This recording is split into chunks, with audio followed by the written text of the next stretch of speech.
अस्सलाम वालेकुम नाजरीन। कल पाकिस्तान तहरीक इंसाफ पर पाबंदी का ऐलान और उसके बाद बाकायदा तौर पे ऐवान सदर में हेलीकॉप्टर की गूंज और ऐवान सदर में एक अहम तरीन मुलाकात जरदारी साहब की और चीफ ऑफ आर्मी स्टाफ की। और उससे कबल पाकिस्तान पीपल्स पार्टी इख्तलाफ कर रही थी, कह रही थी हमें इस चीज़ में एतमाद पर नहीं लिया गया। और उसके बाद ये अहम तरीन मुलाकात हुई और उसके बाद 22 तारीख को सेनेट और कौमी असम्बली का इजलास बुलाने का बाकायदा तौर पर ऐलान कर दिया गया। और फिर रात गए, क्योंकि हम सब जानते हैं ये जो रजीम है और ये जो एस्टैब्लिशमेंट के खिलौने बने हुए हैं तमाम तर लोग, ये जितने भी ऐलानात हैं ये रात की तारीकी में करते हैं। रात की तारीकी में ऐलान किया गया काजी फरीसा साहब की जानिब से, वो जो चैम्बर वर्क, वो जो सो कॉल्ड चैम्बर वर्क में बिजी थे, तो पता ये चला जी कि काजी साहब जो है एडहॉक की बुनियाद पर 4 रिटायर्ड जजेस को लाना चाह रहे हैं। क्योंकि काजी साहब जिस तरह से सुप्रीम कोर्ट के अंदर उनसे जो इख्तलाफ करते हैं जजेस, उनकी तादाद ज़्यादा हो चुकी है और उनका बोलबाला नहीं हो रहा, उनसे ये हज़म नहीं हो रहा, तो अब वो जजेस लाना चाह रहे हैं। अब ये जजेस क्या मखसूस नशिस्तों के ऊपर जो बेंच फैसला सुनेगा, उसको काउंटर करने के लिए आएँगे, या ये जजेस पाकिस्तान तहरीक इंसाफ पर पाबंदी के हवाले से चाहिए काजी साहब को? ये बड़ा इंटरेस्टिंग होगा। लेकिन काजी साहब अपने ही असूल जो उन्होंने बनाए हुए थे सो कॉल्ड, उन्हीं असूलों से पीछे हटते दिखाई दिए। काजी साहब ने हमेशा कहा कि सीनियर तरीन जो जज है उसकी अपॉइंटमेंट होनी चाहिए, जो डिजायर्ड डिजिग्नेशन होती है उसके लिए। जस्टिस आलिया नीलम जिनको लगाया गया सुप्रीम कोर्ट के अंदर, वो तीसरे नंबर के ऊपर थी। काजी साहब का दौर बदतरीन दौर, एक जमात को उन्होंने महरूम किया, एक जमात का सियासी आप कह लें खून किया उन्होंने, इलेक्शन से उस जमात को उन्होंने आउट किया। इसके साथ साथ बदतरीन इंसानी हकूक की पामालियां काजी साहब के दौर में हुई, बदतरीन इलेक्शन पाकिस्तान की हिस्ट्री का काजी साहब के दौर में हुआ। लेकिन काजी साहब किसी चीज से पीछे हटने को तैयार नहीं है। जो मर्जी वो कह रहे हैं मैं लड़ूंगा, चाहे मुझे मुशर्रफ को लाना पड़े कबर से, चाहे मुझे जस्टिस मुनीर को उठाकर लाना पड़े, चाहे मुझे मियां दाऊद को लाना पड़े, चाहे कुछ भी ना बचा तो मैं आजम नजीर तारड़ और अता तारड़ को ही क्यों ना ले आऊं। मतलब कादी साहब इस हद तक जा चुके हैं, डेस्परेट इस हद तक हो चुके हैं। ये पेशन गोई की गई थी जुम्मे के बाद से, और मैं भी अपने हर वीलॉग के आगाज में आपको बता भी रही हूँ कि जिस तरह हालात खराब करने की कोशिश की जा रही है, टीएलपी का धरना भी एक उसी कड़ी में शामिल है। और जिस तरीके से नून लीग शुरू से कह रही है मैं ना मानूं की रट है कि हम तो ये फैसला नहीं मानेंगे, हमसे मुश्किल फैसले करवाते हैं और उसके बाद हमारे सरों पर ऐसे फैसले ला के रखते हो अदलिया के। नून लीग ने कहा हम ये फैसला नहीं मानेंगे। नून लीग की खैर क्या औकात थी, जो नून लीग के आका थे जो उन्हें लाए हैं, उनके लिए भी ये फैसला बहुत मुश्किल था। और मैंने साथ साथ आपको बताया कि हालात या इमरजेंसी या मार्शल लॉ, लेकिन जब काजी फरीसा मौजूद है तो उन्होंने कहा क्यों जी इमरजेंसी, क्यों मार्शल लॉ, मैं आपको पीसीओ जजेस वाला एक इंतजाम बनाकर दूंगा। हसनात मलिक साहब की मुझे स्टेटमेंट याद आती है। हसनात मलिक साहब बड़ा बेहतरीन तज्जिया करते हैं कोर्ट के हवाले से।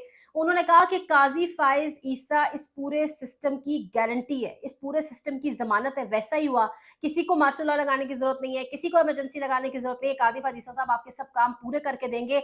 बड़ी हैरत है इस मुल्क में, ये रिटायर्ड जो लोग हैं ना, रिटायर्ड जर्नैल, रिटायर्ड जजेस, इनके, वो रात को ट्वीट पढ़ रही थी, मैं गालिबन जुबैर अली खान का था, वो कह रहे थे मिट्टी बड़ी जरखेज है इनके लिए। तो इनके तो मतलब रिटायरमेंट के बाद भी मजे खत्म नहीं होते। यानी हमारे इलेक्शन ट्रिब्यूनल्स को रिटायर्ड जजेस चाहिए, वहां भी काजी साहब कहते हैं रिटायर्ड जजेस लाओ, हाजिर सर्विस ना लाओ। काजी साहब को क्या चाहिए, उनको भी रिटायर्ड जजेस चाहिए। यानी सुप्रीम कोर्ट के अंदर कैलिबर खत्म हो गया है, सुप्रीम कोर्ट के अंदर बिल्कुल बात। और चाहिए कौन से 4 जजेस, मैं आपको एक दफा ये बता दूं कि 4 जजेस हैं कौन से। जस्टिस मुशीर आलम साहब में 2021 में रिटायर हुए थे। ताजा तरीन खबर ये है कि इन्होंने कादी साहब की, वो कहते हैं ना विकटें गिरना शुरू हो गई हैं टॉस से पहले ही, इन्होंने कह दिया जी कादी साहब को कि मैं फलाही कामों के बायस नहीं आ सकता, तो आपका शुक्रिया।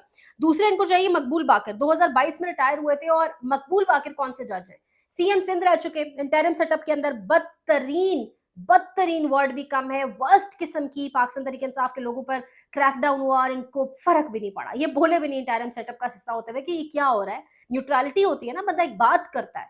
अच्छा, इसके बाद इनको चाहिए नहीं, ये एस्टैब्लिशमेंट का खिलौना अगर इनके साथ लफ्ज लगाया तो बिल्कुल गलत नहीं होगा। इसके बाद इनको चाहिए मजहर आलम, 2022 में रिटायर हो गए। मजहर आलम मिना खेल इनका गालिबन नाम है।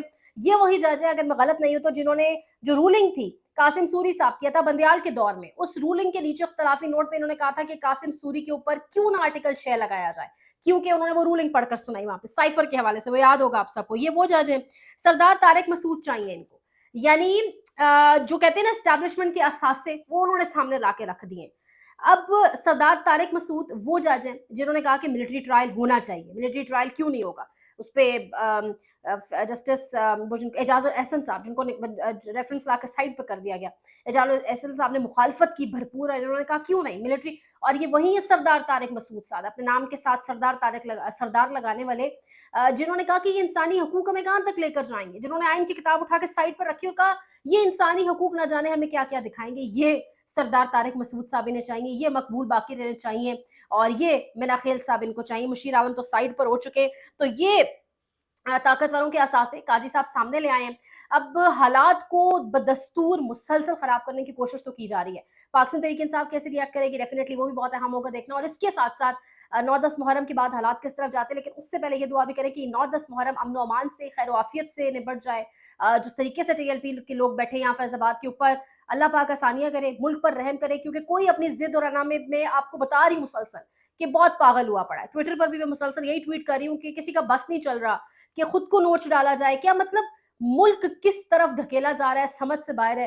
अल्लाह रहम करे। और शहबाज गिल साहब कह रहे हैं कि ये जो खबर है एडॉक जजेस की, ये मेरे पास 3 दिन से है, लेकिन मैं चाह रहा था काजी खुद को खुद एक्सपोज करे, तो वक्त के काजी ने खुद को वाकयतन बहुत एक्सपोज कर दिया है। चैनल को लाइक करें, शेयर करें, सब्सक्राइब करें। कुछ मजीद अपडेट्स हैं वो भी आपको देंगे। अपना ख्याल रखिएगा। अल्लाह निगहबान।